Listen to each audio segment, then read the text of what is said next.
Print 25.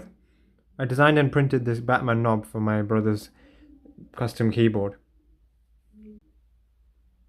I printed these small pieces to get the fit just right. I made them smaller and smaller until it was just slightly too loose. And then I used sellotape to get the exact fit on the knob. This is the keyboard, and you can see the keycaps that I printed before, and the knob fits perfectly. It's really satisfying. The grip on the side turned out really good. Here's a close-up shot of the logo and the grip.